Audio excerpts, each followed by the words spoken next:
I invite you to listen to my original story on the Purple Heart Stories channel. Support with a like and subscription if you enjoy it. Chapter 1: Gazing into the Abyss. Do you know what could be worse than learning about the death of your own twin brother? Discovering that he left you a posthumous video message asking you to replace him at his job in a corporation until no one notices his disappearance. And worse than that, meeting your wife who, in your presence but mistaking you for your brother, addresses you as a longtime lover while discussing plans for your elimination. My name is Evan Cross, and just a week ago I was an ordinary former Navy SEAL, now a security consultant with a marriage falling apart at the seams. Now I'm a walking dead man, temporarily playing the role of a financial director for a corporation engaged in contract killings. This entire nightmare is connected to my brother Alex, who turned out to be part of this bloody machine. Any rational person would say you need to run as far away as possible. But when your brother, whom you've considered a traitor for years, sacrifices himself to save you, you simply must finish what he started, even if it leads to your demise. Perhaps that's exactly what will happen. My Friday began like thousands of others. I woke up at 5:30, half an hour before the alarm. We former military never get rid of this habit. Even with the sky draped in leaden clouds, even after a night of restless tossing and turning, my eyes open by themselves, as if there's an invisible chronometer ticking in my skull, counting down the seconds of my life. Isabel was sleeping, turned to the wall. Her shoulders moved gently in rhythm with her breathing, like ocean waves during calm weather. There was a time when I could watch her sleep for hours, finding some intimate beauty in it. Now it was just a habit, to note the position of every person in the room. She and I had long become like parallel dimensions that only occasionally intersect in the space of a shared bed or kitchen table. I slipped out of bed, feeling the cold floor under my feet. I knew Isabel wouldn't wake up. Only the detonation of C4 right in the bedroom might rouse her, and even then only after the third explosion. I pulled on workout clothes, laced up my running shoes, and stepped out into the pre-dawn darkness. My morning run is my form of meditation, my medicine against reality. 7 miles through Portland's sleepy streets, and if the weather permits, 3 more to push myself to the limit. Today, icy needles of drizzle pierced my skin, but I only felt the rhythm of my own run. 1, 2, 3, 4, inhale. 1, 2, 3, 4, exhale. For years I've practiced the art of mental emptiness. No thoughts, no plans, just movement, just the pulsation of my body carrying me through space. In such moments, I sometimes felt an overwhelming sense of solitude. Not oppressive, but rather primordial, as if I were the last human on a scorched planet, or the first, or not a human at all but a concentration of cosmic energy accidentally confined in a pulsating shell of flesh and bone. When I returned, Isabel was already gone. Lately, she'd been disappearing before my return more often, leaving the house hollow and empty like an abandoned ammunition warehouse after a base evacuation. She used to leave notes, little fragments of everyday life. At Mom's, staying late at the office, meeting with Melissa. Then the notes transformed into text messages. And now even those had disappeared, dissolved in the emptiness of our silence. In the shower, I examined my reflection in the fogged mirror. The eyes that Isabel once compared to stormy skis over the Pacific looked back with tired indifference. A network of wrinkles had spread around them like a web of cracks on a windshield after a bullet impact. Stubble with gray, I'd need to shave it before meeting with a client. My shoulders and chest remained the same, sculpted from thousands of hours of training, ready for battle. But with whom? For what? For what purpose? Dressed, I went down to the kitchen and started the coffee maker. Its growling, usually so homey, now sounded like a helicopter engine preparing for takeoff from a hot zone. Isabel loved those fancy lattes with caramel syrups, while I only recognized black coffee without sugar, simple and honest, like a shot to the head. Once we used to joke about this, seeing in our coffee preferences a metaphor for our differences. Now I couldn't even remember when we last discussed anything other than bills and cleaning schedules. Over breakfast, I checked my email. 2 new consultation requests. A suburban bank wanted to upgrade their security system, and some IT company was worried about industrial espionage. Regular work for regular money. I help people protect themselves from phantom threats, not so different from my army days, when the ghosts were quite material and shot with real weapons. I called the bank representative and scheduled a meeting for the following week. Then I stared out the window for a long time at the neglected garden that Isabel and I never got around to tidying up this summer. My life flowed like a calm river, occasionally interrupted by the rapids of minor concerns. The predictable, ruler-straight life of a man who professionally minimizes risks and neutralizes dangers. Everything was in order, except with Isabel. But I had long learned not to think about that, not to notice how she and I were drifting along different currents. Military training, focus on what you can influence, ignore everything else. And I carefully pretended not to sense how the emptiness in our house was becoming physically palpable, like another invisible resident. At 13:37, my phone vibrated. An unknown number from an anonymous messenger. Usually I don't answer such people, but this time something clicked inside. That same instinct that had saved my life several times in Iraq. I pressed accept. "Evan Cross," I said curtly, as I was taught in the service. A second of silence, then a woman's voice said, "Evan, this is Riley Murphy." Shock, Riley Fox Murphy, my former comrade in arms. We hadn't spoken for about 2 years, hadn't seen each other even longer. But I instantly recognized her husky voice, and it triggered a cascade of memories. Scorching Iraqi wind, the taste of dust in my mouth, her suppressed laughter before an operation, her eternal "relax, Cross, I've got everything under control." My first thought, she's calling to invite me to another veterans reunion.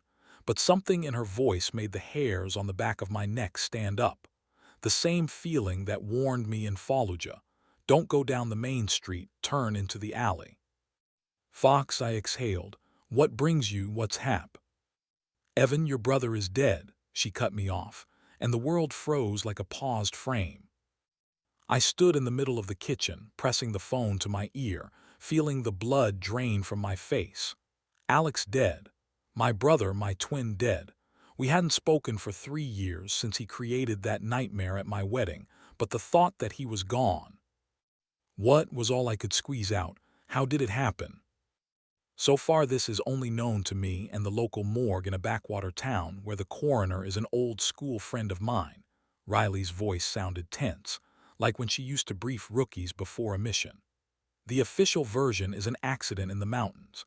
But something doesn't add up, because along with your brother, someone crashed whose tattoos and physical conditioning indicate a professional killer, and his identity will probably never be established. I slid down against the refrigerator to the floor, feeling my thoughts scatter like a flock of frightened birds. A hired killer, in the same car with my brother. What the hell, Riley? This is some kind of nonsense. I closed my eyes, trying to comprehend what I'd heard. Alex is a financier. He runs some department in a corporation. What the? Arcadia Investments, Riley suggested. Financial director. I don't care, I waved it off. Why are you? How does this even concern you, and how did you? Your brother asked me long ago if anything happened to him, to immediately pass something on to you. Riley's voice became quieter. Evan, I need to meet with you. This isn't a phone conversation.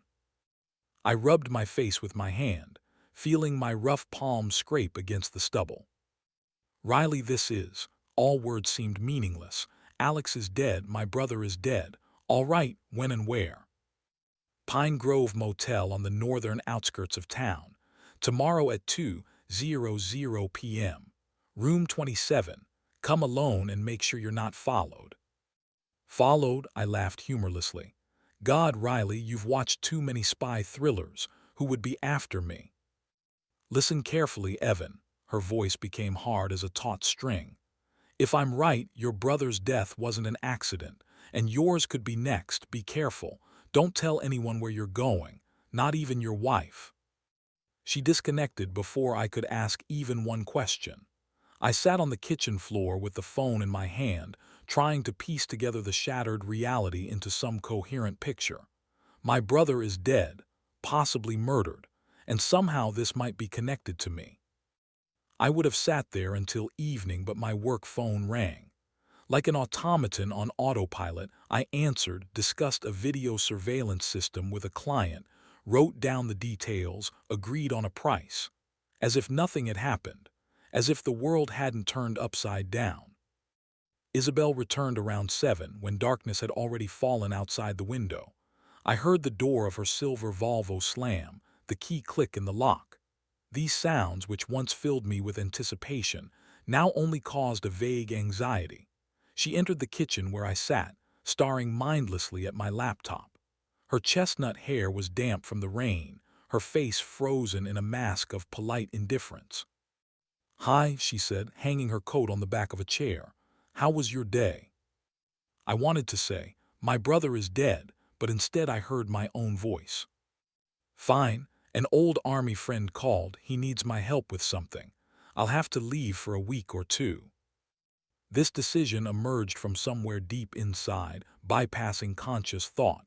Survival instinct. As Riley said, don't tell anyone, not even your wife, especially your wife. Strange how quickly suspicion finds fertile ground in thinning trust. Isabel froze for a moment, then nodded, and I thought I saw relief flash in her eyes. No, probably just a play of shadows. "Business trip?" she asked, taking a bottle of white wine from the refrigerator. "Something like that," I answered evasively. "Security issues at the old base, they're asking for consultations. Nothing serious." "And when are you leaving?" She poured herself some wine, didn't offer me any. She knew I don't drink on weekdays. "Tomorrow morning." Isabel took a sip, looking at me over the rim of her glass. "So soon, and for how long?" "2 weeks, maybe a bit longer." She nodded, as if this was the most ordinary news. "I see. I'll be busy too. We have a quarterly report. The whole department is in a frenzy." I watched her, trying to see something behind her words. Isabel worked as a financial analyst at some investment firm. I never really delved into the details. She used to often talk about her work, about new projects, and although I understood little about all those financial schemes, I liked listening to her enthusiastic voice. When did she stop sharing? When did we stop really talking? "By the way, I stayed late today because of this report," she added, turning to the refrigerator. "Have you had dinner?" "I grabbed something," I lied. In truth, I couldn't think about food all day. Alex is dead. My brother is dead. This thought bounced in my head like a wounded bird in a cage, but I couldn't say these words aloud. I couldn't tell Isabel, not because Riley had warned me, but because it would make everything final, irreversible. We ate dinner in almost complete silence. Isabel said something about her colleague Sophia, who was pregnant with her second child, and about a new sushi restaurant where her friend had invited her. I pretended to listen, but my thoughts were far away. I was thinking about Alex, about how we grew up, identical on the outside but so different on the inside. How we unsuccessfully tried to escape from constant comparisons but still defined ourselves through each other. Alex and Evan, Evan and Alex, like the positive and negative poles of the same magnet. Sociable, laughing Alex, always the center of attention, and me, his silent shadow, the eternal observer. Finding myself in the army, where hierarchy and orders replaced my need for social interactions. When we fought at my wedding, it was like amputating a part of myself.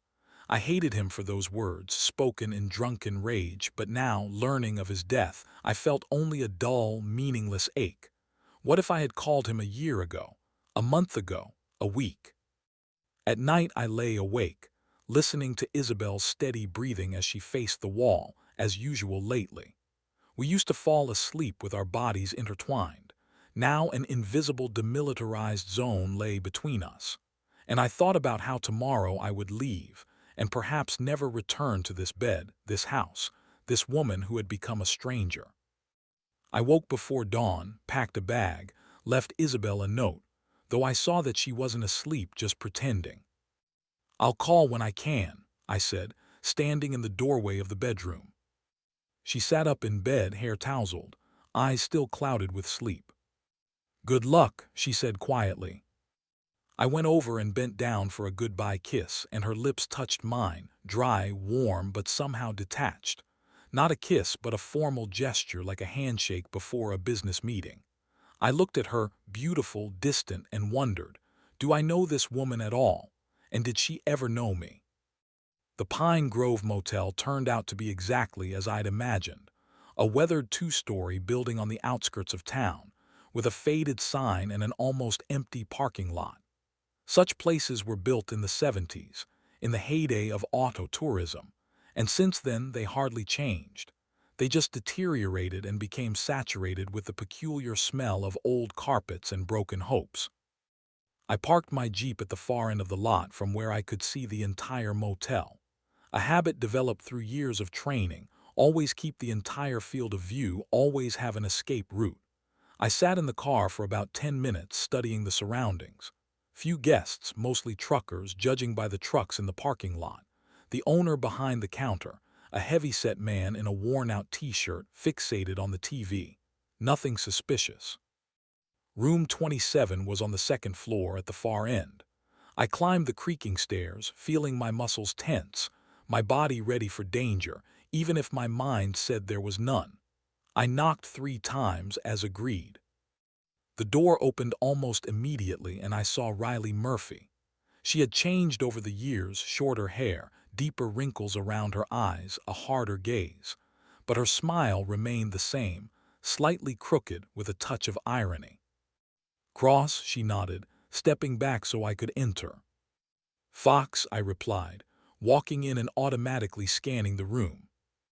The room was typical for such a motel: a bed with a sagging mattress, a bedside table with a lamp, a rickety table and 2 chairs. But on the wall hung a map of the area with some marks, and beside it, photographs and newspaper clippings.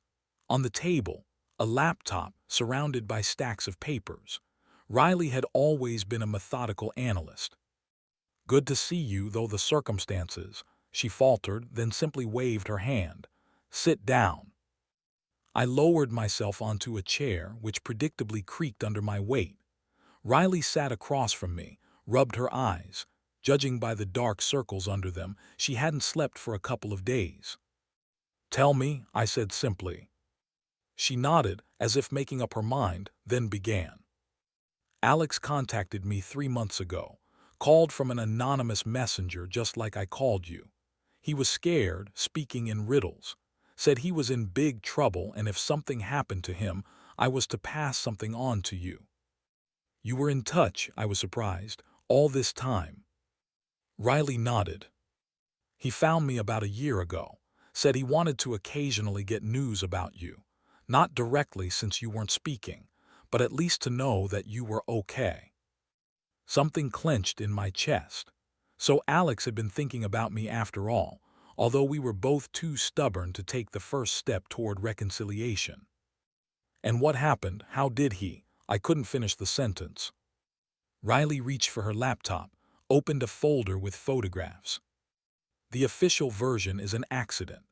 Alex was traveling through the mountains in the northern part of the state, lost control on a winding road. His Jeep fell from a cliff about 60 meters high. The body was found yesterday morning." She turned the screen toward me, and I saw photographs from the scene: a mangled Jeep at the bottom of a ravine, a body covered with a tarp, police examining the wreckage. I felt nauseous but forced myself to look. "And the second body, you mentioned a hired killer." Riley nodded. "Here's where it gets strange. They found a second man in the car who couldn't be identified. He had no documents, but he had specific tattoos." She opened another photograph. "My police contact took these pictures. See." The photo showed a man's wrist with a tattoo, a strange symbol I couldn't decipher. "This is a marker of a certain group of mercenaries, mainly from Eastern Europe," Riley explained. "I recognized it because we encountered them in Afghanistan, Remember Operation Desert Blade? I nodded. That nightmare in the mountains near Kandahar when we lost 3 men. They're hired for the dirtiest jobs, Riley continued. Assassinations, kidnappings, intimidation. What I don't understand is why he was in the car with Alex. If he was hired to kill your brother, why travel together? Unless Alex knew he was being hunted, I said slowly, experiencing a sudden realization, and took the killer with him, deliberately. Riley nodded. That's what I thought, and it aligns with what he told me the last time. If everything goes wrong, I'll at least buy time for Evan. Something stirred inside me. My brother sacrificed himself to protect me. From what? Riley, what the hell is going on? She sighed. I think it's better if you hear it from Alex himself. Riley took out a small envelope made of thick paper from her bag. It was inscribed, "To my brother, in the event of my death." I immediately recognized the handwriting, slightly careless, with a characteristic leftward slant. The same as mine, only I had spent years training to write more evenly, while Alex always thought calligraphy was a waste of time. Inside was a flash drive, ordinary black, without identifying marks. He gave this to me during our last meeting, Riley explained. Said that if something happened to him, I should show you what was recorded there, and no one else. I turned the flash drive over in my hands, feeling an electric charge run down my spine. The last message from my brother. The last words he wanted me to hear. Riley connected the flash drive to her laptop and opened the only file, a video recording. Alex was sitting at a desk, behind him a window with a view of a night city. My brother looked exhausted, shadows under his eyes as if he hadn't slept for a week. Hair disheveled, shirt wrinkled, and his eyes tired, wary, with some feverish gleam. I looked at him, my mirror image, and couldn't believe he was gone. That I would never again hear his sarcastic remarks, never receive an irritatingly smug message about his new deal or another conquest. Alex took a deep breath and began speaking. Evan, if you're watching this, it means I'm already dead. Sooner or later this had to happen because I got involved in some very dirty business. His voice sounded hoarse, strained. He ran his hand over his face, in such a familiar gesture that my throat tightened. I'm sorry, brother. I know you wouldn't have helped if I'd asked earlier. I discovered that my company is involved in a series of corporate murders. They eliminate competitors using untraceable poisons. My boss, Marcus Stern, is the main organizer. I gathered evidence, but if you're watching this, it means I've been exposed. I watched the screen, feeling my fingers going numb. Corporate murders, poisons. My brother, always so pragmatic, so calculating, involved in murders. I'll tell you one thing. I'll try to take the killer with me so he can't report back to his employers about my death and give you time for a counterstrike. So I was right. Alex deliberately took the killer with him into the abyss. Knowing he'd been exposed, he decided not to go down without a fight. I have a plan. While they think I'm still alive, you must replace me at the investment conference in a week. As if I'm perfectly fine. All the key figures will be there. The evidence has already been handed over to the FBI, but they need direct confessions, otherwise the case will fall apart before it even begins. I stared at Riley in shock, who was tensely watching my reaction. Is he serious? He wants me to pretend to be him, in a company that's involved in murders. Riley gestured to the screen. Watch it to the end. Alex on the recording looked increasingly agitated. I'm sorry to drag you into this. And yes, there will be something else that won't make you happy. I apologize in advance for this. If you can, what exactly, you'll find out later. His eyes momentarily filled with something resembling shame. But before I could process this, he continued.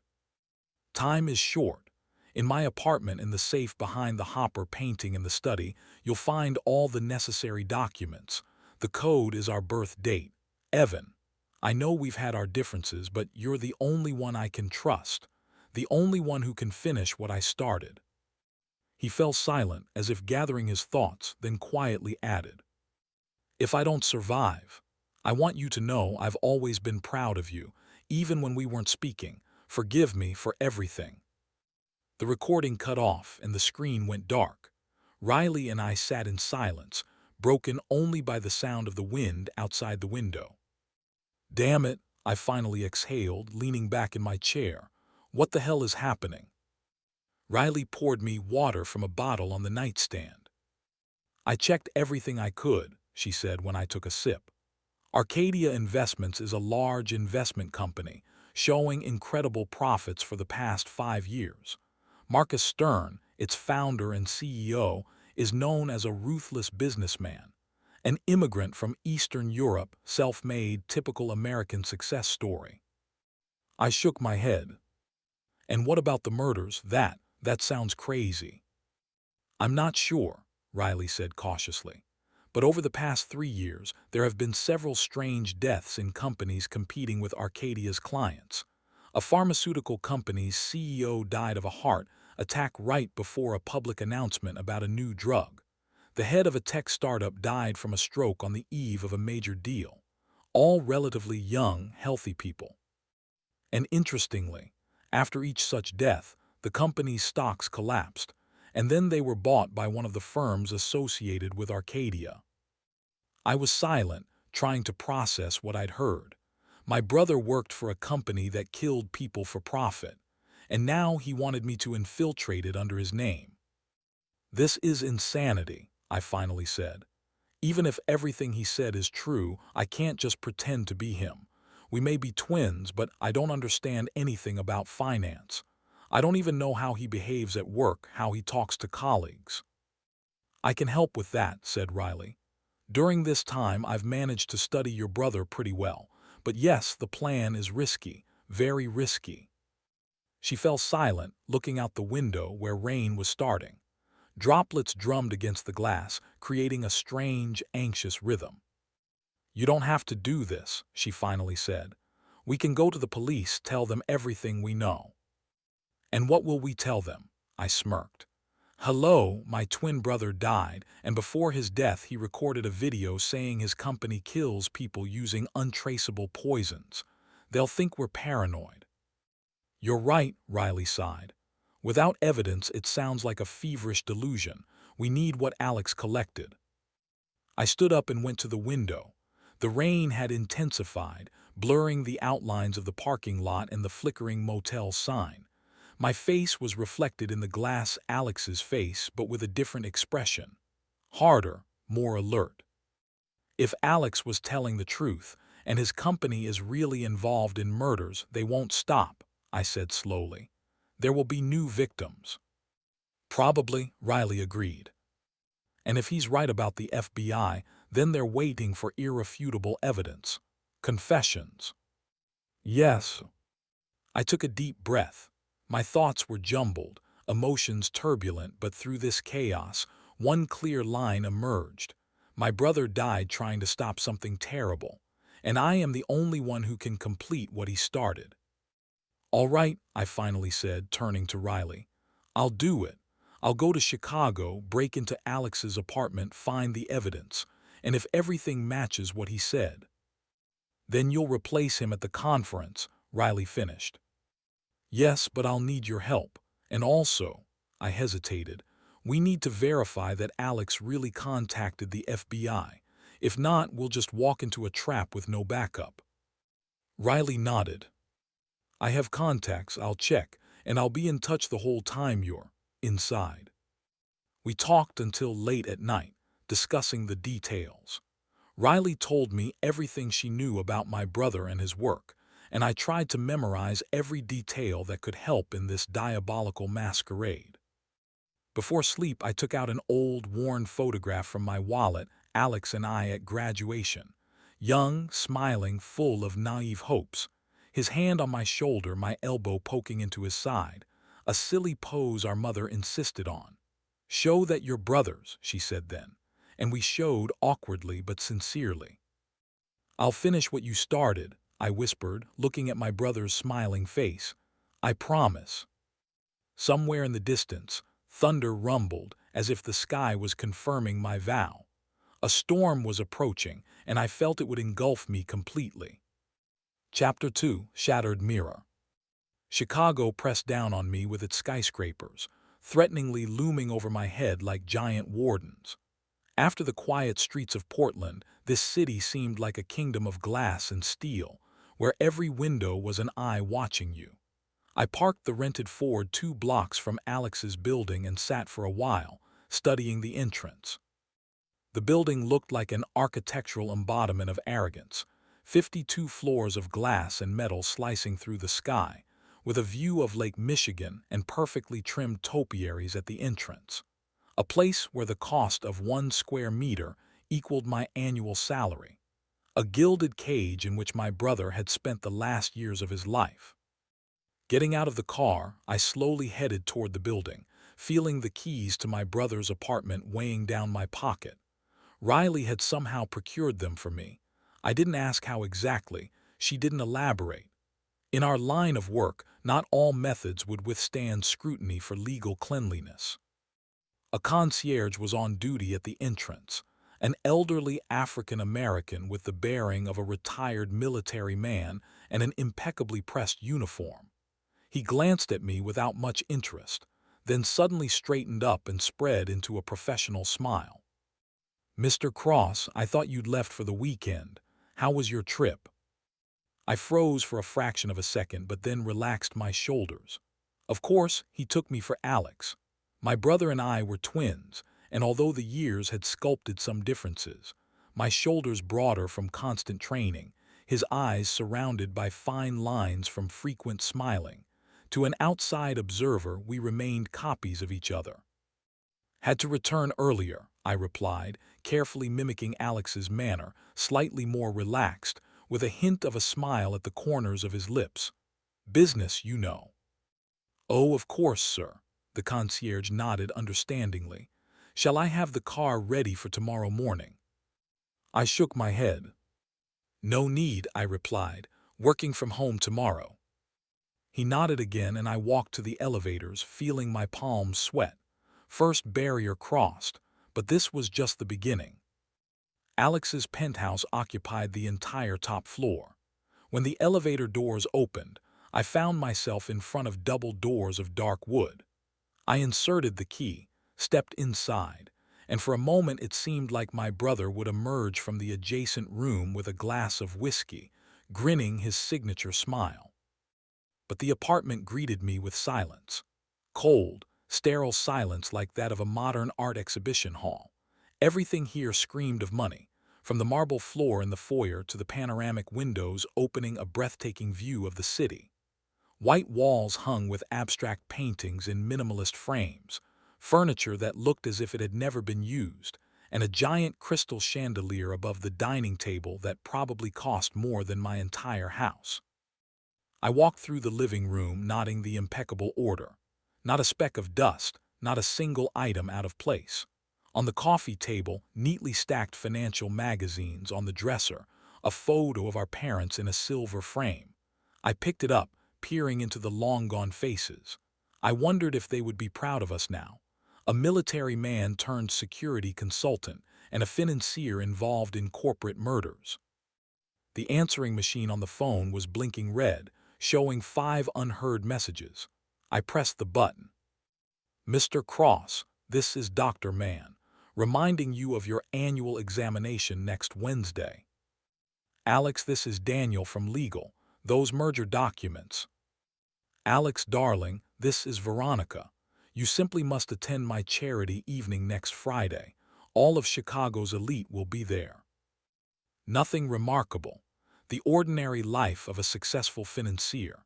No indication that the apartment's owner was dead or involved in criminal activity.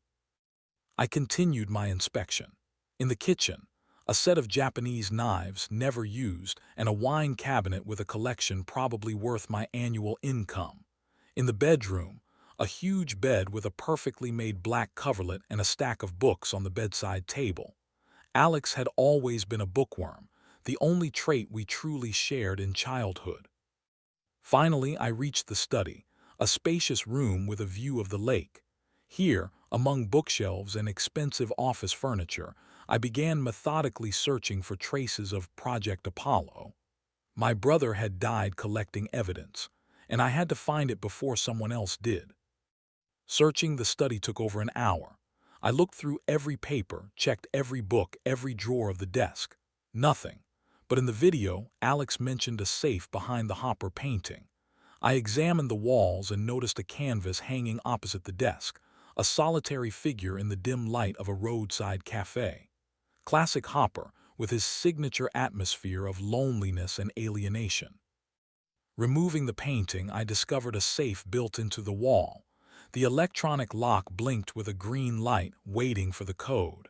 Alex had said, our birth date. I entered 6 digits, 92383. The lock beeped and the door clicked open. Inside were several folders, flash drives, a box with some medals, and a small photo album in a leather binding. I took everything out and spread it on the desk. Where to start? Deciding that photographs might give the quickest insight into what Alex was involved in, I opened the album. On the very first page, my world collapsed. Isabel, my wife. On white sheets, looking over her shoulder at the photographer with that special smile, a woman gives only to her man. I turned the page. Her again, in black lingerie I'd never seen. Then more in the bathroom in a man's shirt clearly not mine.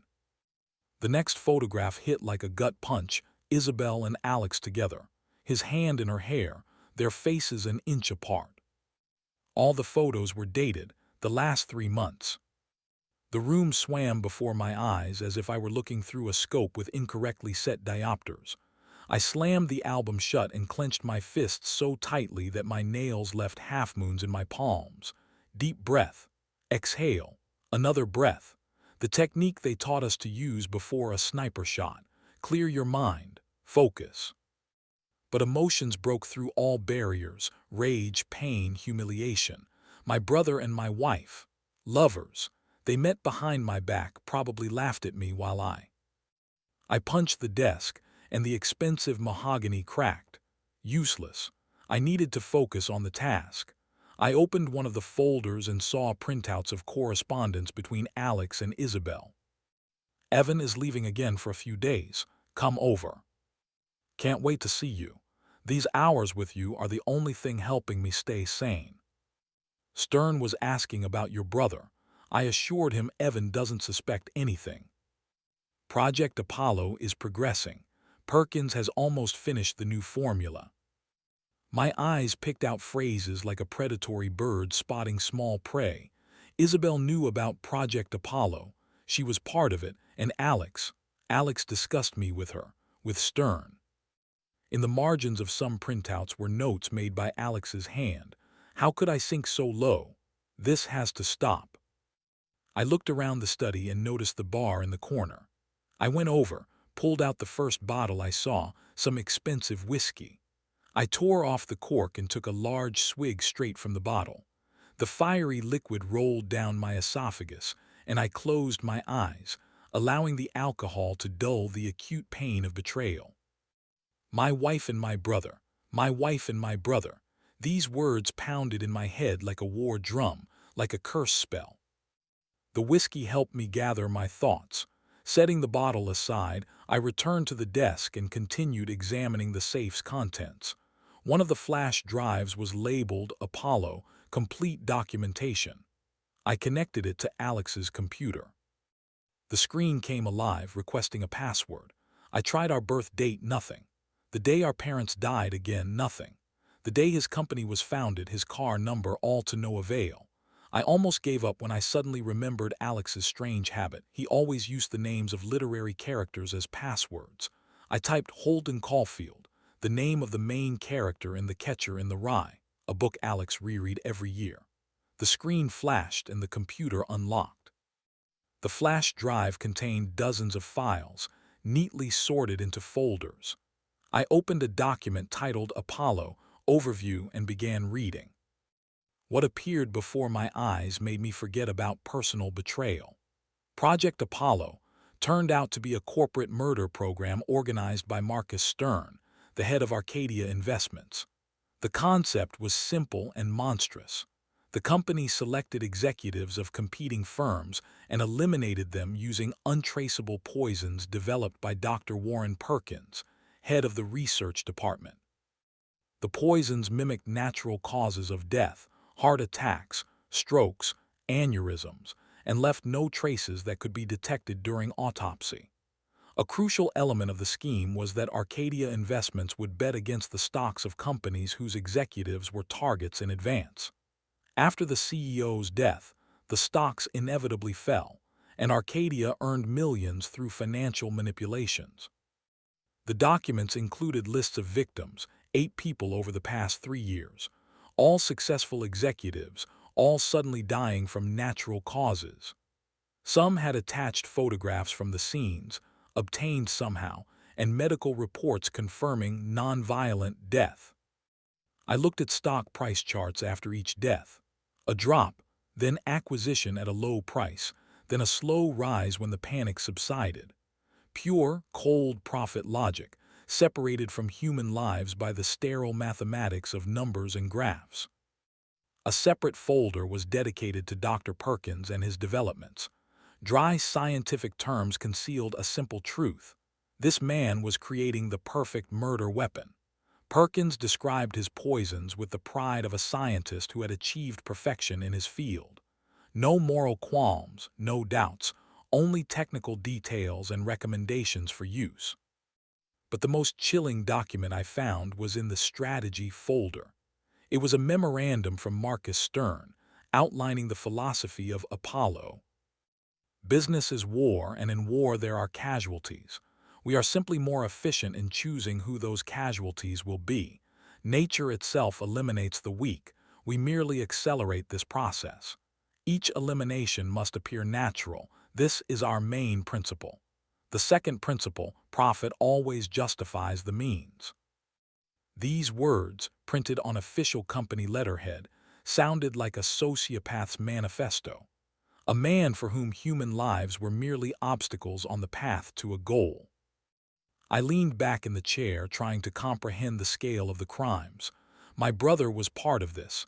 My brother helped plan murders, and my wife knew about this, participated. Did life mean so little to these people? Absorbed in reading, I didn't notice night falling. Chicago outside the window transformed into a sea of lights, and I continued sifting through files, piecing together the picture of Stern's criminal empire. Opening a folder marked Next Targets, I expected to see a list of more CEOs, but instead found my own photo. Close up, me leaving the gym I visited twice a week. In another, me at my house, transferring equipment to my car. The photos were accompanied by a dossier detailed, as if compiled by professional intelligence. My habits, routes, clients, places where I dined, even the brand of coffee I preferred, all documented with frightening precision. Attached to the file was an electronic note from Stern to Alex. Your brother is becoming a problem. His connections in the security field might lead him to our trail. Moreover, he served with Murphy, who's already asking questions. The issue must be resolved by the end of the month. Perkins is already working on the formula. I felt cold sweat break out on my back. They were planning to kill me, and judging by everything, not just planning, actively preparing. And Alex, what did Alex reply? In the same folder, I found a small envelope. Inside, a handwritten note, Alex's handwriting nervous with heavy pressure. This has gone too far. I won't let them kill Evan. I'd rather die myself, but I'll stop this madness. I pressed the note to my chest, feeling my eyes burning. Alex didn't just die accidentally. He sacrificed himself to save me. My brother, whom I considered a traitor, was actually a hero. But if Alex decided to exit the game and protect me, why didn't he come to me directly? Why didn't he tell me everything right away, instead of collecting evidence secretly? I found the answer in correspondence with Isabel. In one of the letters she wrote, "I can't lose Evan, but if he finds out about us or about Apollo, I'll lose him anyway. You don't understand what it's like living with someone who sees the world only in black and white. For him, there are no half-tones, no compromises. If he finds out, he'll go to the police and we'll all end up behind bars, including you." Alex replied, "I know my brother better than you do. He's always been nauseatingly righteous. But I can't let Stern kill him. I'll figure something out." This was the last exchange of letters between them, dated a week earlier. Isabel knew. She knew they were planning to kill me and she did nothing. Moreover, she essentially approved of it, only worrying about keeping her hands clean. The anger I had been carefully restraining finally broke through. I swept everything off the desk, and the documents scattered around the room like autumn leaves in the wind. Rage demanded an outlet, demanded action. Immediately drive home, look Isabel in the eyes, demand explanations. But that would be foolish. Right now, my task was to complete what Alex had started. Gather all the evidence, infiltrate Arcadia, and help the FBI catch Stern red-handed. As for Isabel, I would deal with her later. I spent several hours organizing the documents and copying files from Alex's computer. Suddenly, the silence of the apartment was broken by a doorbell. I froze, looking at the video intercom screen. On the monitor was the face of a young Asian woman, slender, with short cropped hair and an attentive gaze. She was holding a folder with documents. Who was this? Alex's colleague, another lover, or someone from Stern? I decided not to open the door, but the woman rang again, insistently and demandingly. "Alex, I know you're home. This is urgent," she said into the microphone. Well, sooner or later I would have had to start playing my brother's role. Why not now? I straightened my shoulders, ran my hand through my hair, a gesture I often saw Alex make, and went to open the door. The woman gave me a worried look.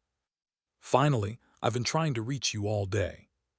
She slipped past me into the apartment without waiting for an invitation. The confidence in her movements suggested she had been here many times.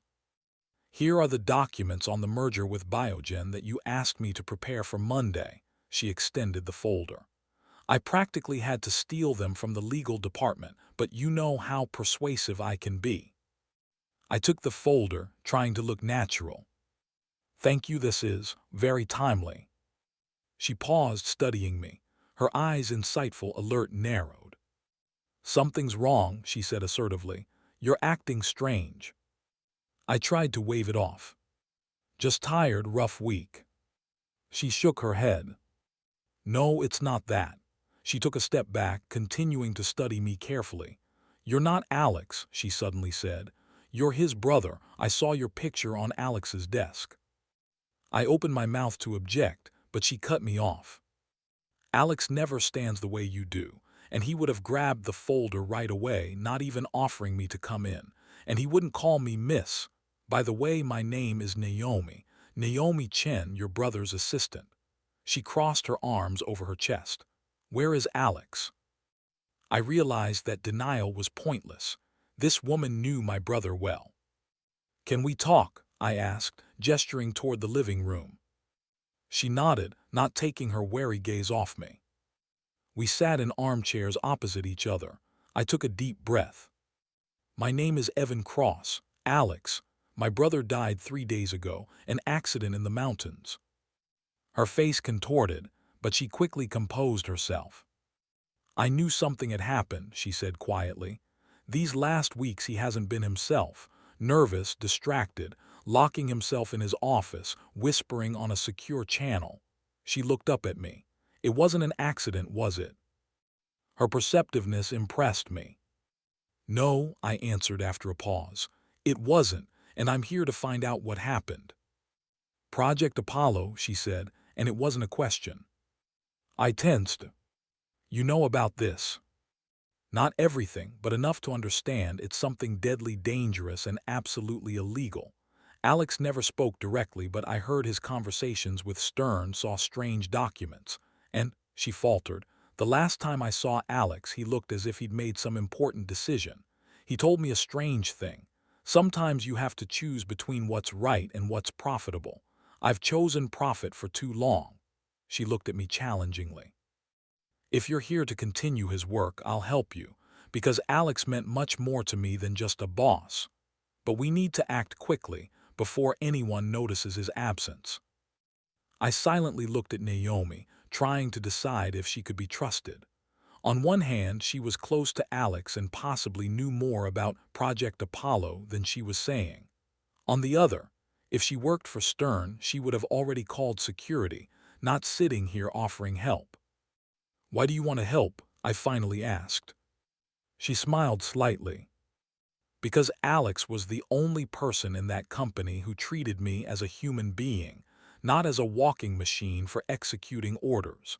And because what Stern is doing is wrong. I've suspected it for a long time."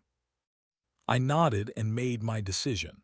I showed her part of the documents I'd found, enough for her to understand the scale of the crimes, but not everything. I still wasn't ready to fully trust. Her face paled as she read descriptions of murders and financial machinations.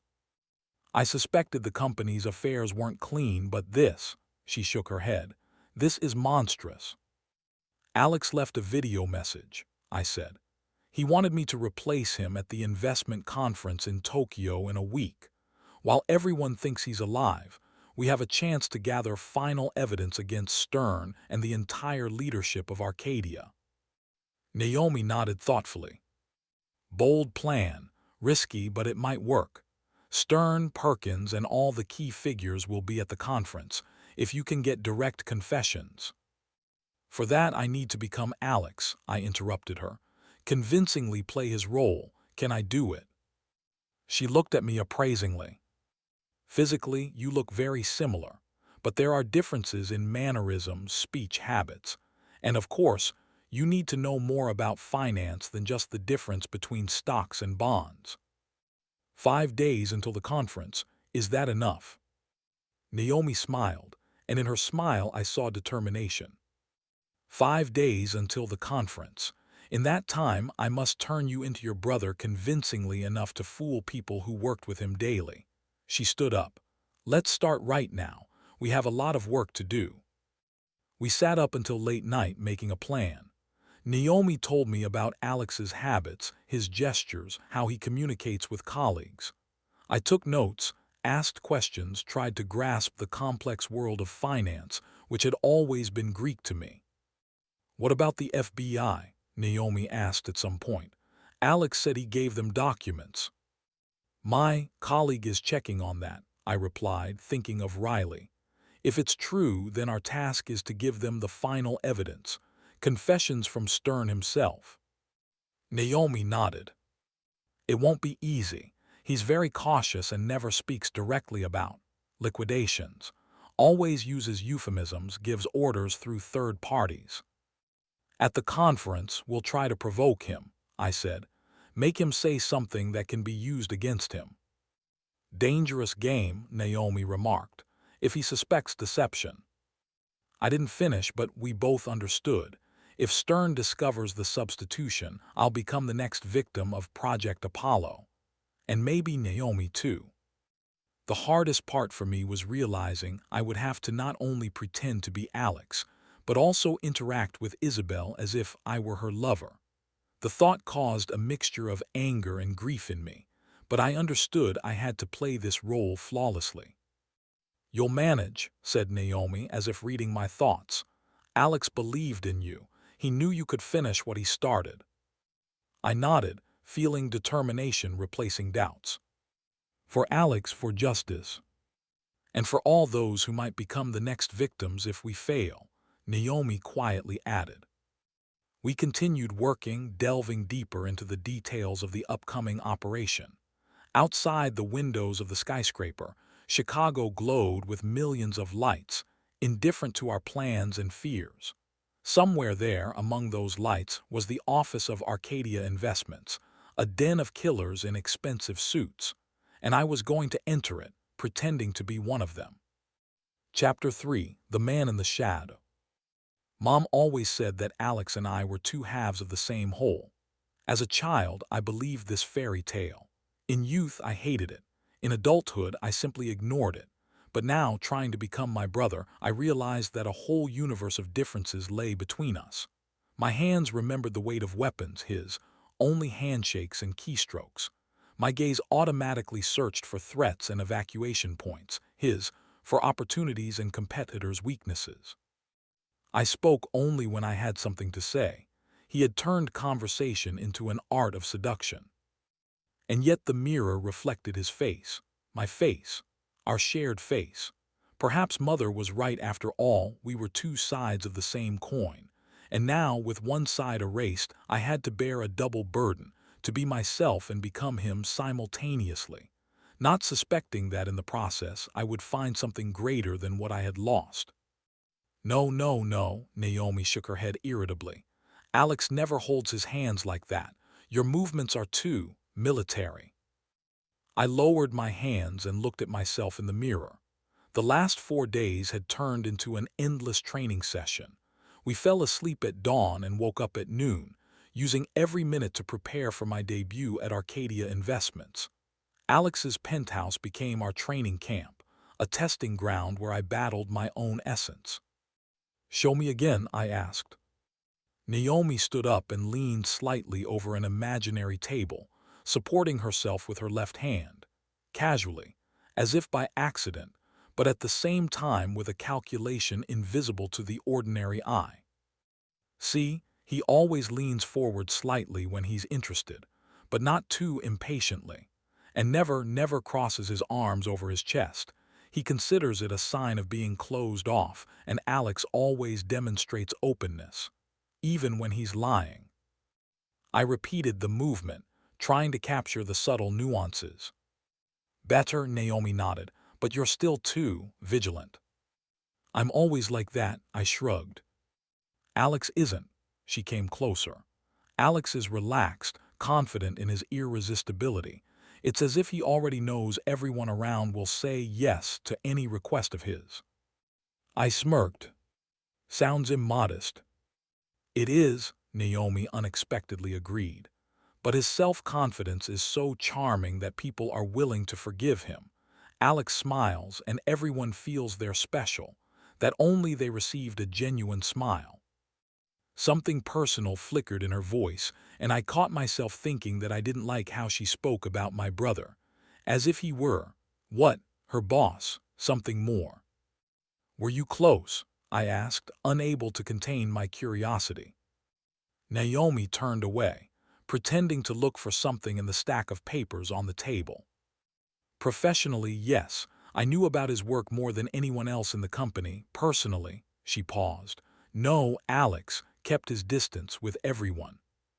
Except my wife, I thought, but kept silent. Instead, I approached the table and took one of the financial reports Naomi had brought for my training. Let's get back to work. I still don't understand how derivatives differ from futures. She nodded, clearly grateful for the change of topic. We spent the next few hours immersed in the depths of financial terminology. For me, it was like learning Farsi in a week, but Naomi proved to be a patient and methodical teacher. Toward evening, we switched to practicing meeting scenarios. Naomi laid out photographs of Arcadia employees on the table and played possible dialogues. I had to respond as Alex would. Daniel Ross, Legal Department. Alex, we need to discuss the latest deal with the Asian fund. There are regulatory issues. I tilted my head slightly and said with a gentle smile, Daniel, I appreciate your vigilance, but let's postpone this until I return from Tokyo. I'm sure you can handle any questions. Excellent, Naomi smiled approvingly. You've grasped the main point. Alex uses compliments to delay difficult decisions. We continued until late at night, breaking only for ordered food and rare 5-minute breathers. Naomi was tireless, correcting my posture, intonations, suggesting the right financial terms. She made me watch videos of Alex's presentations, analyzing each gesture, each smile. I had to become a perfect copy, raising not the slightest suspicion. Toward dawn, when we were both exhausted to the limit, Naomi suddenly said, "You know what's strangest? Sometimes I forget you're not him." I looked at her with interest. "Is that a good sign?" "The best possible," she smiled weakly. "If I, who knew him daily for 3 years, can forget you're an imposter, it means we're on the right track." Imposter. This word caught something deep inside. Hadn't I been an imposter all my life, trying to meet my parents' expectations, then the army's, then Isabel's, and now the image of my dead brother? When was the last time I was myself? And who is this I really? Monday came too quickly. The morning was clear and cold, a perfect day to begin my masquerade mission. I stood before the mirror in Alex's bedroom, watching as Naomi adjusted the collar of my shirt, impeccably white, perfectly starched. A suit by some Italian designer, a watch worth a new car, shoes polished to a mirror shine. I looked like a stranger in my own skin. "Remember," Naomi spoke quietly, almost intimately, "the main thing is confidence. You're not just a financial director. You're one of the most influential people in the company. Everyone waits for your approval, your attention." I nodded, feeling my pulse quicken. Strange, I had been under crossfire in Fallujah and hadn't felt such anxiety. But now, facing the unknown in the glass corridors of a financial empire, I felt almost defenseless. "Everything will be fine," Naomi seemed to read my thoughts. "Just follow the plan." Arcadia Investments was located in a 60-story glass monolith in Chicago's financial district. The facade glistened in the morning sun like a giant prism. People in suits costing as much as my monthly fees entered and exited through revolving doors, small cogs in a huge mechanism, grinding human lives into figures in bank accounts. Naomi met me in the lobby, as agreed. Now she maintained an official demeanor, with professional detachment, completely different from our interaction in Alex's penthouse.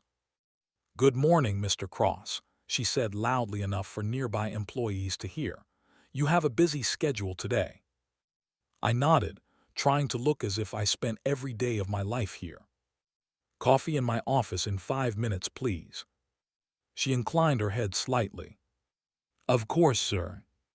We passed through the security system. My pass, or rather Alex's pass, worked without problems. The guard at the counter greeted me with a nod. I responded with a light smile, as Alex would. The elevator took us to the 38th floor. The doors opened into a spacious area bathed in natural light. Huge floor-to-ceiling windows, minimalist designer furniture, subdued conversations, and the clicking of keyboards. Wealth here was almost physically tangible, in the impeccable finish, in the cold sheen of glass partitions, in the barely perceptible aroma of power.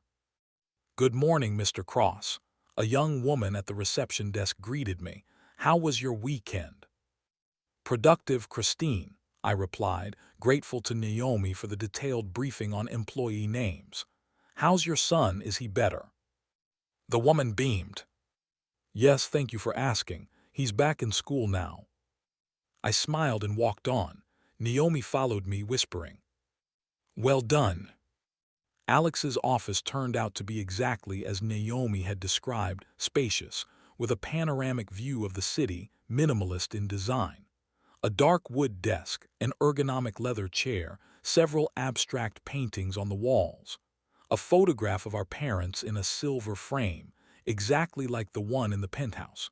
And nothing else personal. 10-minute morning meeting in the conference room, Naomi reminded, placing a cup of coffee on the desk. Main topics: quarterly report and preparation for the Tokyo conference. I nodded, trying to look confident. Materials. She handed me a folder. All here, I've highlighted the key points.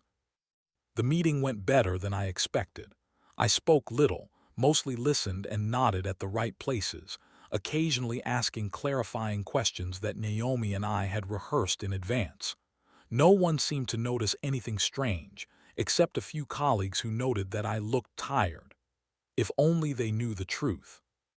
After the meeting, Naomi took me around the office, formally presenting projects, but in fact helping me navigate the labyrinth of Arcadia. I carefully memorized the locations of key figures' offices: Stern on the top floor, Perkins in a special laboratory on a restricted floor. The day ended with a meeting with a financial analyst, where I was supposed to discuss the company's investment strategy for the next quarter. Thanks to Naomi's cheat sheets and intensive preparation, I managed to maintain the conversation without arousing suspicion. But after the analyst left, I collapsed into the chair, feeling as drained as after a 3-day operation in the desert. "You did it," Naomi said quietly when we were alone. "The first day is always the hardest." I looked at her gratefully.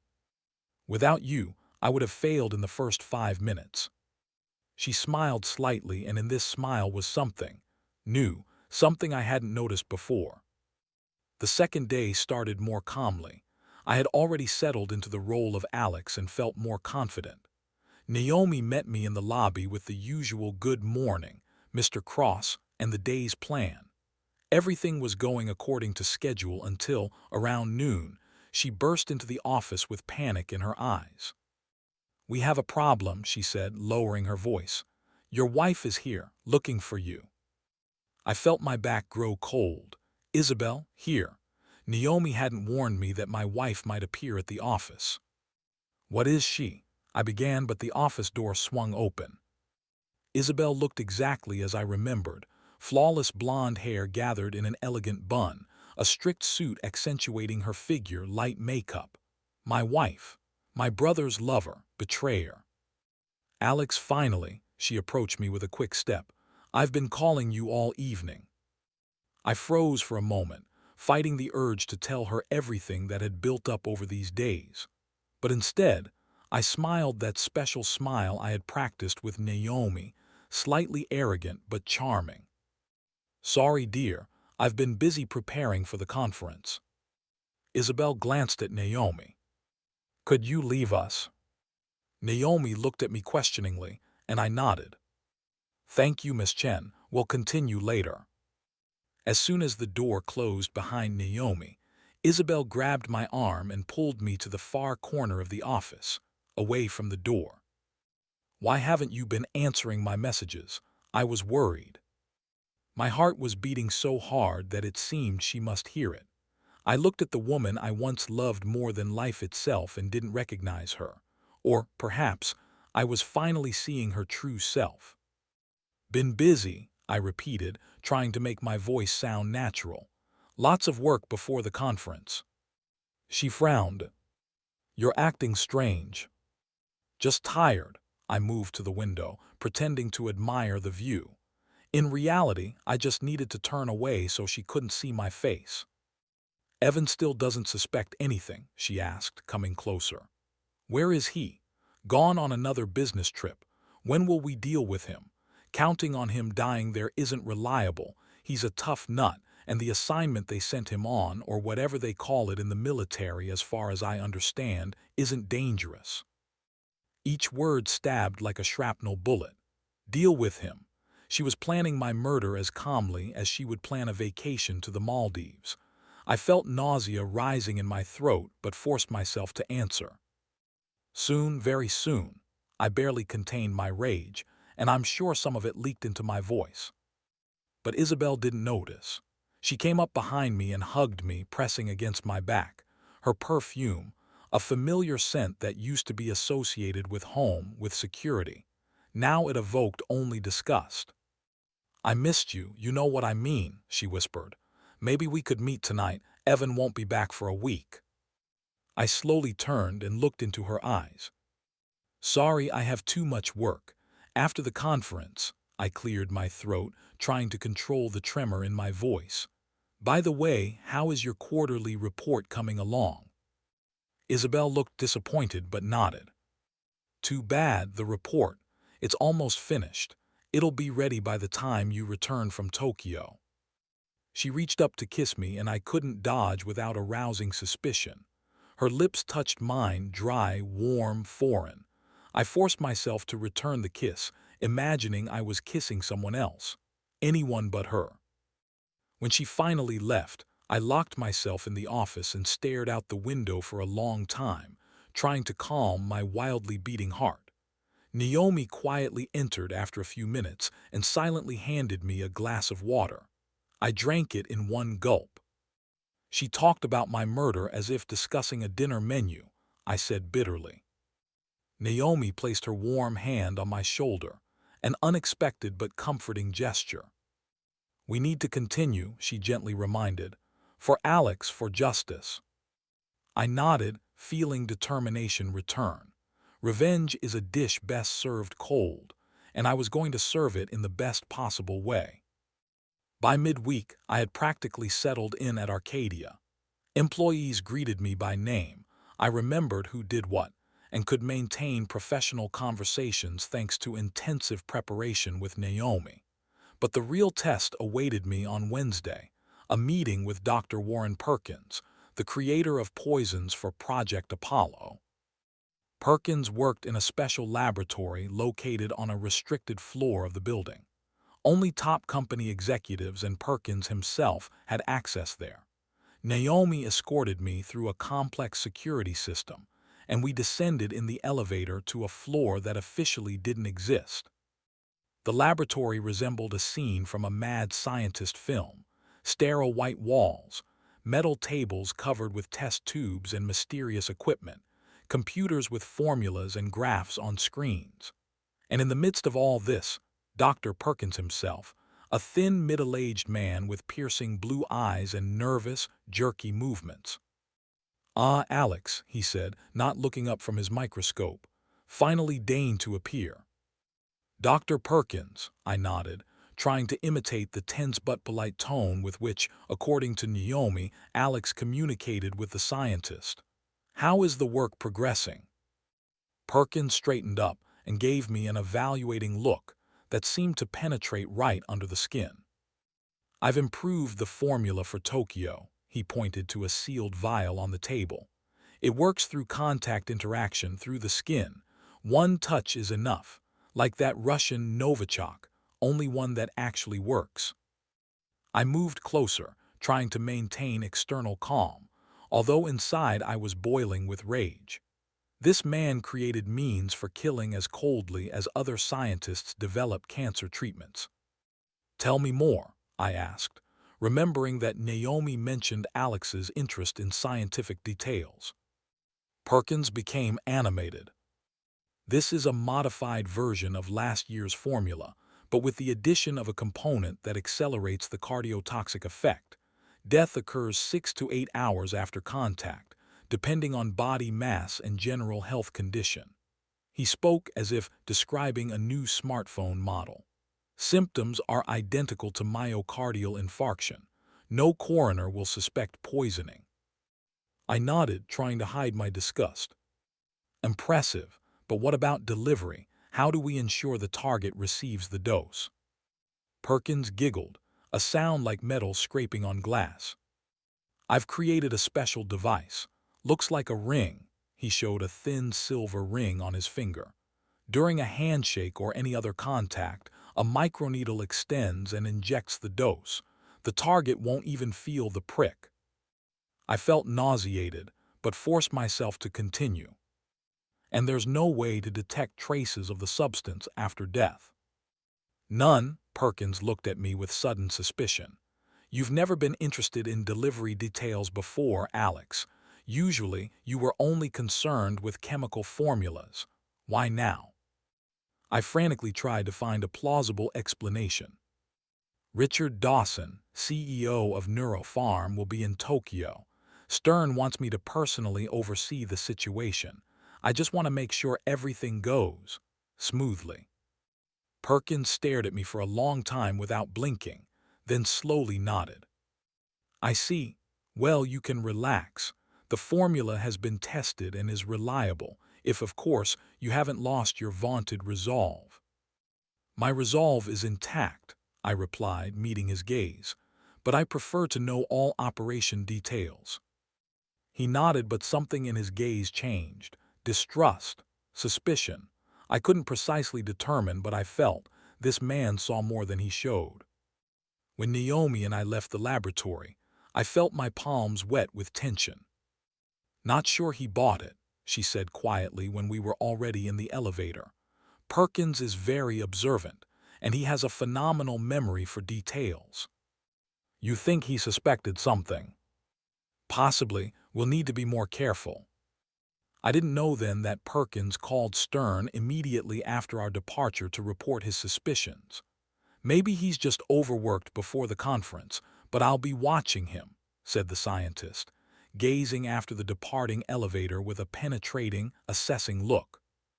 In the evenings after work, Naomi and I spent time in Alex's penthouse, preparing for the upcoming conference in Tokyo. The stakes grew with each day.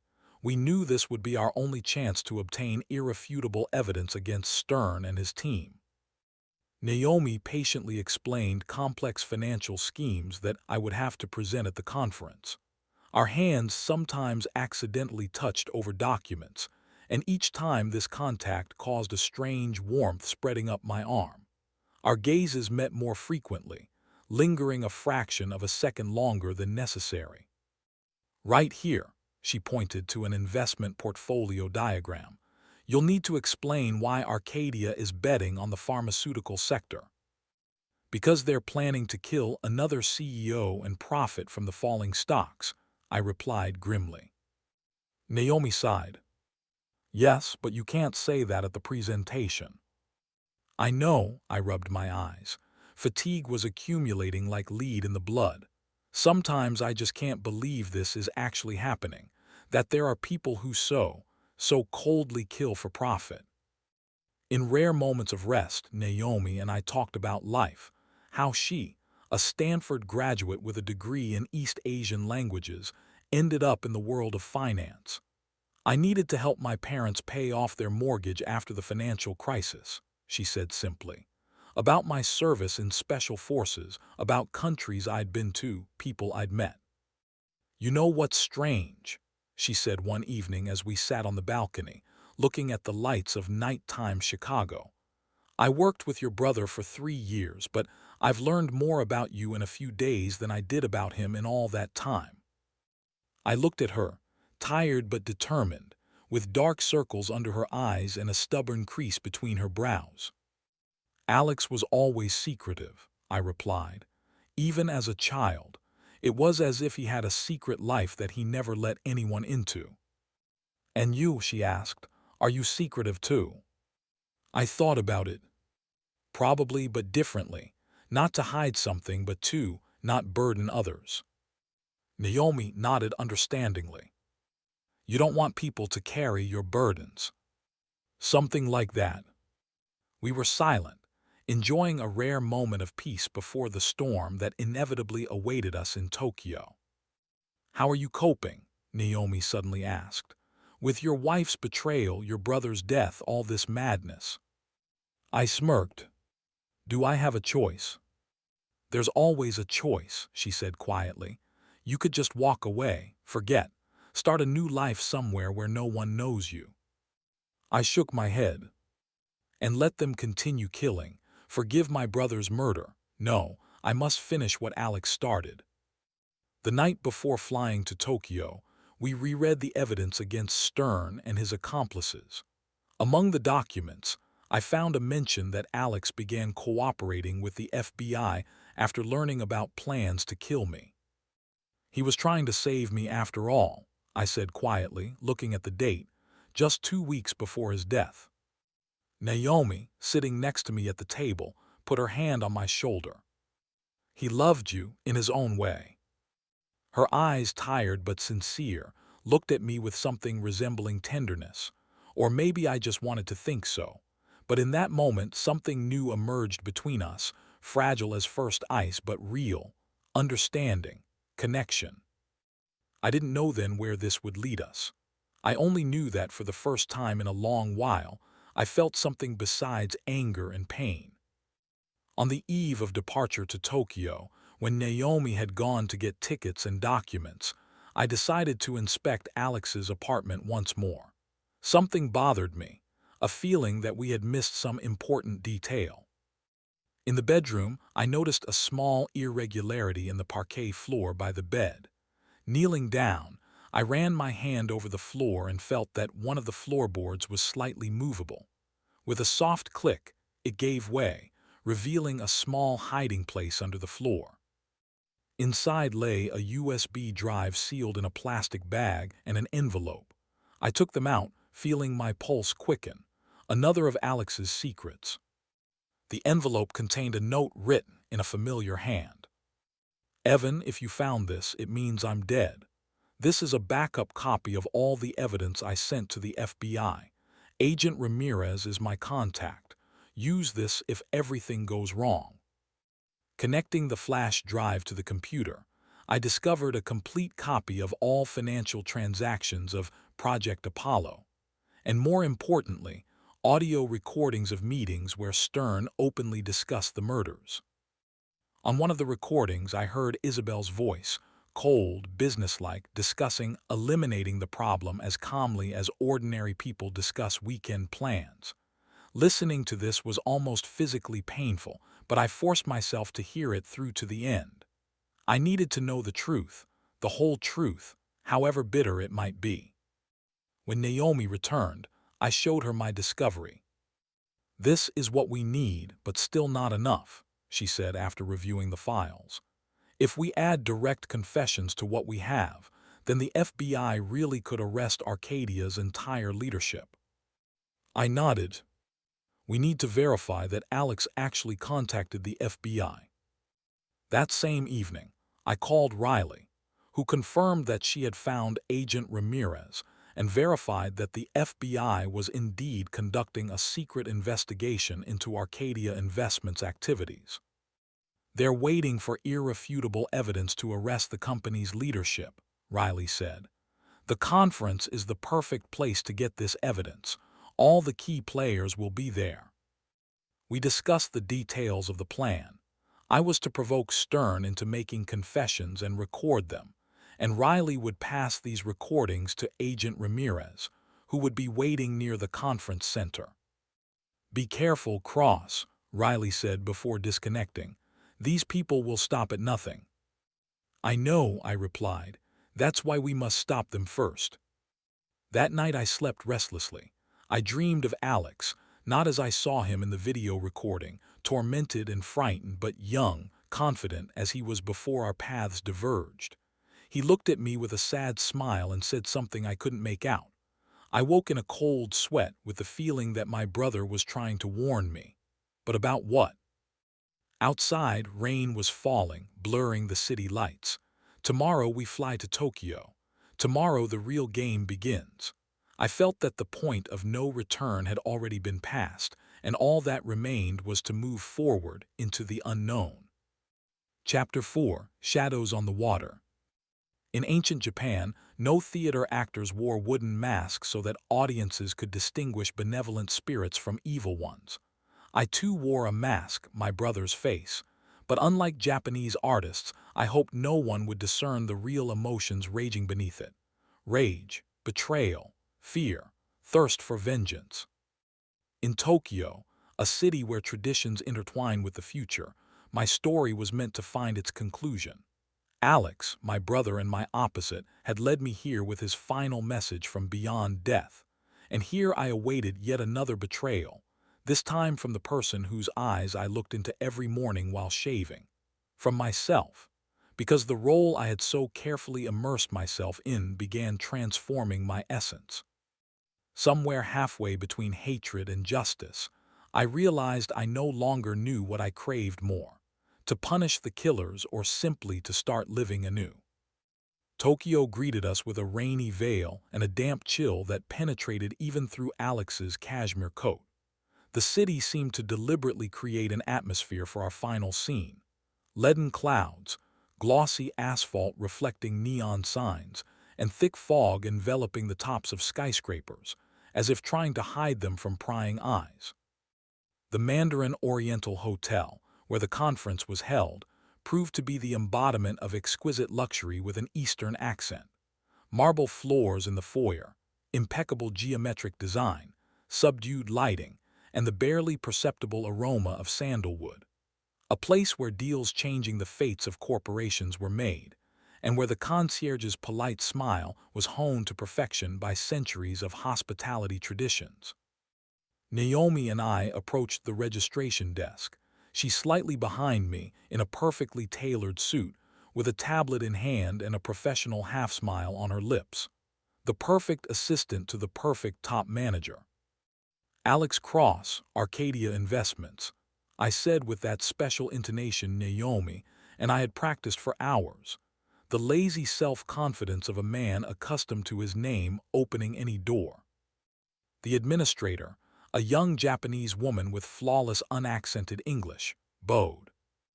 Welcome to the Mandarin Oriental, Cross-san. We're very pleased to see you again. Your suite is ready. She handed me an electronic key. Chen-san will be accommodated in the adjacent room as you requested. I nodded, noticing from the corner of my eye how Naomi tensed. This detail wasn't in our briefing. Evidently, Alex always stayed here with his assistant next door. Another stroke to my brother's portrait. Upon reaching the room, I immediately checked for listening devices, a habit left over from special operations days. Naomi silently observed my actions, leaning against the doorframe. "Do you think Stern might have planted bugs here?" she asked when I finished my inspection. "I doubt it, but extra caution doesn't hurt," I replied, approaching the window. The suite offered a view of Hamarikyu Gardens, where solitary figures under umbrellas moved unhurriedly along paved paths.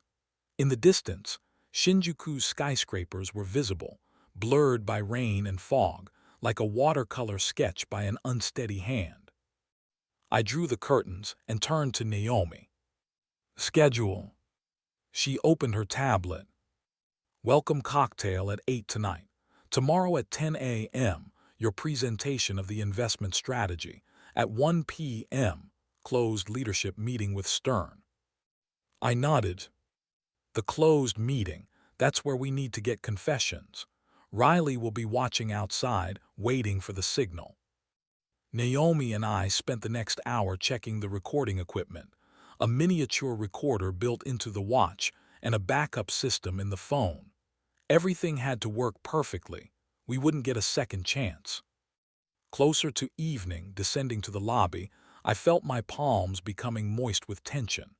It felt like the sensation before a combat mission, the same adrenaline rush, the same heightened sensitivity to everything around. Only now my weapons were not a rifle and knife, but words and the image I had created.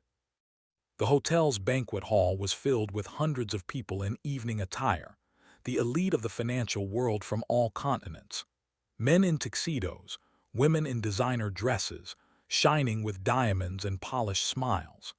The air was infused with the scent of expensive perfumes, the clinking of crystal glasses, and the soft strains of traditional Japanese music in a modern arrangement. "Over there," Naomi whispered, discreetly pointing toward the bar, "Gregory Lang, head of the European division.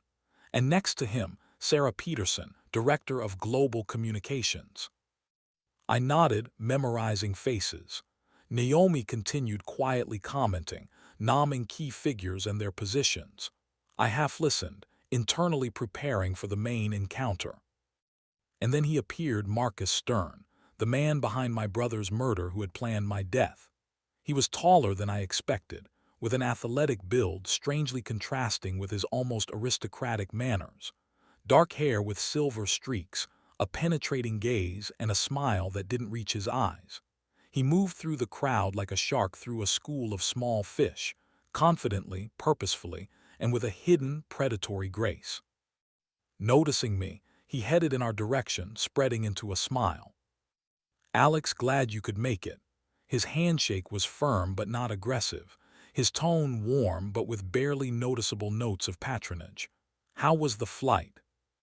"Uneventful," I replied, trying to imitate Alex's manner of communication that Naomi and I had practiced. "Tokyo greeted us with rain, as always." Oh, the local weather is part of the authentic experience, Stern laughed. An important day awaits us tomorrow. I hope you've prepared an impressive presentation. As always, I allowed myself a confident half-smile. Our gazes met, and for a moment it seemed he saw through my mask. But Stern merely nodded and turned away, greeting other guests. In the crowd, I noticed Riley, dressed as a journalist with a badge from some financial publication.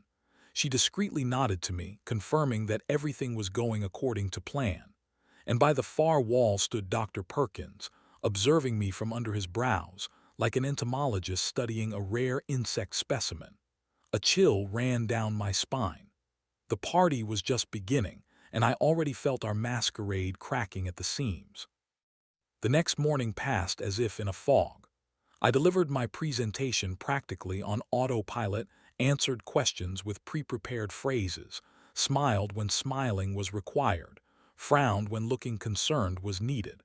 Naomi's voice in a tiny earpiece guided me when I got lost in terminology, mentioned market synergies, emphasized the investment potential of biotechnology. By noon, we retreated to the room for a short respite before the main test, the closed meeting. You were magnificent, Naomi said, handing me a glass of water. Even Peterson believed it, and she's known Alex longer than anyone. I shrugged. They see what they expect to see. Alex, a bit tired after the flight but still the same brilliant financier. Still don't relax, Naomi checked my watch with the recorder. Stern isn't a fool, and Perkins, he didn't take his eyes off you all morning. I know, I ran my hand through my hair, a gesture I'd adopted from Alex. But we have no choice. This is our only chance. At 1 o'clock, we headed to the conference room where the closed meeting was to take place. Naomi stopped at the door. I'll wait here. I'll try to distract security if something goes wrong. I nodded, squeezing her hand, a brief but expressive gesture of gratitude. Then I took a deep breath and entered the room. The room was small but elegant. A long table of dark wood, leather chairs, traditional Japanese prints in minimalist frames on the walls. The windows were covered with thick curtains, despite the daytime, and in the center of the table stood a strange device resembling a small metal box. Stern noticed my glance. Signal jammer, he explained with a smirk. No phone calls, no recordings. What's discussed in this room stays in this room. I felt my heart constrict. If the jammer worked, my recording devices were useless, but it was too late to retreat. Besides Stern, Perkins and 5 other top managers of Arcadia were present in the room. All sat around the table, and Stern activated the jammer with a single button press. A small indicator on the device lit up red. Gentlemen, Stern began, surveying everyone with an attentive gaze, we have an opportunity to significantly increase our assets. Neuropharm's CEO Richard Dawson will present the results of their new drug trials today. If they prove successful, the stock will soar. But if Dawson doesn't live to make his presentation, they'll first collapse. Meanwhile, the results will remain, and the company's fundamental valuation won't change. Which means we have an excellent opportunity to buy at a bargain price, something worth a fortune. A subdued chuckle ran through the room. These people discussed murder as casually as others discussed the weather. Perkins opened a small case. The substance will be administered through contact. A simple handshake is sufficient. I focused on controlling my breathing to not reveal my disgust. Instead, I leaned forward with feigned interest. What about the investigation? Won't suspicions arise if he dies right at the conference? Stern smiled. You know, Alex, Perkins is a genius. The poison won't act immediately.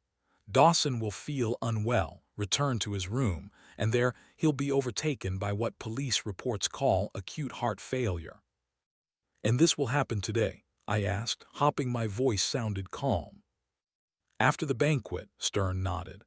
I'll handle the handshake myself. We're already shorting Neuropharm's stock, anticipating Dawson's death, and we'll make millions through financial maneuvers. As usual, everything will look like a heart attack, added Perkins. The police won't find anything suspicious. I continued asking clarifying questions, making Stern talk more, give details that could become evidence. I hoped that at least one of my devices somehow worked despite the jammer. Stern shared his plans with obvious pleasure. He explained how the company uses competitors' deaths for stock manipulation, how they select targets, how they organize murders appearing natural. In his voice, there wasn't a shadow of doubt or remorse, only the cold calculation of a businessman for whom human lives were merely figures in a spreadsheet. And no problems with previous operations, I asked. Absolutely none, Stern replied smugly. 8 successful eliminations in 3 years and not a single suspicion. We've found the perfect formula. Death plus financial manipulation equals profit. Pure mathematics. I noticed Perkins lean toward Stern and whisper something in his ear. Stern frowned, and then his gaze slowly returned to me, but now there was something new in it. Suspicion. I apologize for the directness, Perkins unexpectedly said loudly, addressing everyone present, but I must clarify something. All eyes turned to him. I tensed, feeling something irreparable was about to happen. Perkins leaned forward, looking directly at me. You're not Alex Cross, are you? A heavy silence fell over the room. I felt cold sweat breaking out on my back. I don't understand what you're talking about, I tried to deflect, but Perkins had already risen from his seat. I've been watching you all week. His voice held a strange mixture of admiration and anger. You may fool the others, but not me. I've studied people all my life, their reactions, microexpressions, manner of speech. You're his brother, Evan. It remains to understand why you're here, but I think I already know. Everyone present froze. Stern slowly turned to me, his face resembling a wax mask. Is this true? I realized the game was over. Further pretense made no sense. Yes, I'm Evan Cross. I straightened up, finally dropping my brother's mask. And Alex is dead thanks to you. Stern looked genuinely shocked. Alex is dead, can't be. We didn't give the order. It's not that simple, intervened Perkins. Yes, Evan was the next target, not Alex, but something went wrong. I should have told you earlier. Isabel, she's the one who told me. Stern quickly composed himself. Fine, now it doesn't matter. He's heard everything he shouldn't have heard. He glanced at the guard by the door. No one is to leave this building, especially his assistant. Find her quickly. One of the bodyguards touched his earpiece, receiving or transmitting instructions. I looked around, assessing the situation. 2 guards at the door, one by the window. Stern at the table next to him, Perkins. The other managers looked confused, not understanding what was happening. Before you do something irreparable, I said, trying to buy time, I want to know the whole truth. Who else was involved in the conspiracy against me? At that moment the door opened and Isabel walked in. She looked flawless, an elegant suit, perfect makeup, hair gathered in a graceful bun. Seeing me, she stopped as if hitting an invisible wall. I heard everything. Evan, she exhaled. What are you doing here? I looked at the woman I once loved more than anything in the world and felt only coldness. Strange how quickly love can transform into its opposite, an equally strong feeling, but of a completely different sign. Hello, dear, I said, putting into these words all the emotions I had restrained since learning of her betrayal. Surprised. I know about your affair with Alex and that you were planning to kill me. Or rather, you were. Isabel paled but quickly composed herself. The professional mask returned to her face, the same one I had so often seen in the last months of our marriage, not understanding what it concealed. No, you don't understand, she began, taking a step toward me. No, I understand perfectly, I cut her off. You slept with my brother while planning my murder. Evan still doesn't suspect anything. When will we deal with him? I quoted her recent words. Her hands trembled, but her voice remained surprisingly calm. "You don't understand. This is just business, nothing more." In these words was such cold calculation that I almost admired it. Almost. "Business," I repeated. "Killing people is business." "No need to dramatize," Stern unexpectedly interjected. "This is simply a more aggressive form of competition. Survival of the fittest, that's how the world works." "The world works the way we create it," I replied, not taking my eyes off Isabel. "And you've created hell." Stern sighed, as if talking to an unreasonable child. "Enough drama. Guards, escort Mr. Cross and his wife out. Urgently locate the assistant. Make sure they don't leave the building." I saw one of the guards discreetly draw a gun and realized time had run out. For the past months, I had been playing the role of Alex, but now it was time to remember who I really was. A Navy SEAL. A man trained to survive in any conditions. With one sharp movement, I grabbed a heavy chair and threw it at the window. The glass shattered with a deafening ring, letting in the noise of the Tokyo day and a gust of moist air. Taking advantage of the moment of confusion, I neutralized the nearest guard with a short, precise blow to the solar plexus and seized his weapon. "Nobody move," I shouted, aiming the pistol at Stern. The guard at the door reached for his weapon but froze when I turned the barrel toward him. Stern looked enraged, Perkins, frightened, and Isabel. Isabel looked at me as if seeing me for the first time. Perhaps that was true. Perhaps she had never known the real me. What happened next I couldn't have predicted. The conference room door burst open with a crash. An armed FBI agent stormed in, led by Riley and a woman in a dark suit who introduced herself as Agent Ramirez. "FBI, everyone stay where you are," Ramirez's voice thundered. Riley quickly assessed the situation and nodded to me. "I see you've already started the party without us, Cross." Taking advantage of the commotion, I rushed toward the nearest guard, who was trying to retrieve a backup weapon, and disabled him with a quick hold. From the corner of my eye, I noticed Stern dash toward the broken window. "He's getting away," I shouted, running after him.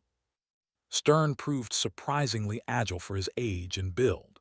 He jumped through the broken window onto a narrow ledge running along the building's facade and began making his way toward the fire escape. Without hesitation, I followed him. The rain had intensified, making the stone ledge slippery and dangerous. 30 meters above the ground, on a strip of stone no wider than my palm. Not the most suitable place for a showdown, but there was no choice. "Stop," I shouted, approaching Stern. "You have nowhere to run." He turned, and in his eyes I saw a strange mixture of contempt and fear. "Your brother was a weakling," he yelled, continuing to retreat. "You're the same." "The difference between us," I replied, taking a careful step forward, "is that Alex couldn't stop you, but I can." Stern tried to hit me, but on the slippery ledge this was a mistake. He lost his balance and nearly fell. I instinctively lunged forward and grabbed his arm, not out of pity, but because he had to answer for his crimes. With one jerk, I pulled him back onto the ledge and, using a technique honed by years of training, immobilized him, twisting his arm behind his back. "It's over, Stern," I said, feeling the rain streaming down my face. "The game is over." FBI agents came up onto the ledge and arrested Stern. Returning to the conference room, I saw Isabel and Perkins being led away in handcuffs. My wife looked up, and for a moment our gazes met. "It's all over," I said. "The recording with Stern's confessions is already with the FBI." In her eyes there was no remorse, only cold calculation and barely noticeable fear. She wanted to say something, but an agent pulled her toward the exit, and the moment was lost. Perhaps it was for the best. What else could be said after such betrayal? Agent Ramirez approached me, extending her hand. "Mr. Cross, we're grateful for your help. Your brother indeed worked with us in recent months, trying to gather evidence against Arcadia. He wanted to make things right." I nodded, feeling the tension of recent weeks finally releasing me. Naomi stood by the window, arms wrapped around herself, watching the rain. Her silhouette against the gray Tokyo sky seemed fragile and infinitely tired. Walking up to her, I said quietly, "Thank you. Without you, none of this would have worked." She turned, and in her eyes I saw something I couldn't decipher. "What will you do now?" For the first time in a long while, I thought about the future. "I don't know, maybe take a long vacation. And you?" "I don't know either," she smiled weakly. "I'll find a new job, probably. Something related to books, not murders." I felt my lips stretching into a smile, the first genuine smile in a long time. "Sounds like a good plan." 6 months later, I stood at my brother's grave, placing a white chrysanthemum on the granite slab. The autumn wind stirred fallen maple leaves at our feet, creating a quiet, melancholic symphony. Beside me stood Naomi, holding my hand. After a high-profile trial, where I was the main witness, Stern, Perkins, and Isabel received lengthy sentences for organizing a series of murders. Alex's name was cleared. The investigation showed that he had indeed tried to stop the criminal scheme when he realized what danger threatened me. "Alex ultimately made the right choice, albeit too late," I said, looking at my brother's name carved in stone. "He loved you in his own way," Naomi quietly replied. "That's why he decided to stop Stern when he learned you were next on the list." I nodded. "I finished what he started. Now I can move on." We slowly walked down the cemetery alley. Fallen leaves rustled under our feet, and in the air was that special autumn freshness that signifies not so much an ending as a transformation. In the distance, I noticed Riley waiting for us at the car. Her detective agency was now thriving thanks to publicity after the Arcadia case. She waved to us. The divorce from Isabel was quick and painless, at least from a legal standpoint. Emotionally, I still sometimes woke up at night, remembering her words about business and dealing with Evan. But with each day, these memories lost their edge, transforming into lessons rather than wounds. Naomi and I began dating 3 months after the trial. At first, we just called each other, discussing news. Then there were occasional dinners when I was in Chicago. Then weekends spent together. And at some point, we both realized that what had emerged between us during those tense days of preparation for the conference was real. "Moving to Portland?" Riley asked when we approached the car. "Or staying in Chicago?" "We decided to start fresh," Naomi answered. "Seattle, far enough from the past." Riley nodded. "Smart decision." She handed me a folder. "Another case if you're interested. Your military experience and recent infiltration could be useful." I took the folder but didn't open it. "Maybe," I replied, "but first I need to sort out my own life." I looked at Naomi, and we exchanged understanding smiles. For the first time in a long while, I felt that the future might bring not only pain but also hope. Alex and Isabel caused me pain that may never completely disappear, but they also led me to a path I wouldn't have found otherwise, a path to myself. I glanced once more at the cemetery, where my brother's memorial was visible among the trees. "Goodbye, Alex. In the end, you made the right choice after all, and so did I, finally." If you enjoyed this story, please support the author with a like, subscribe to the channel, and share your emotions in the comments. Thank you.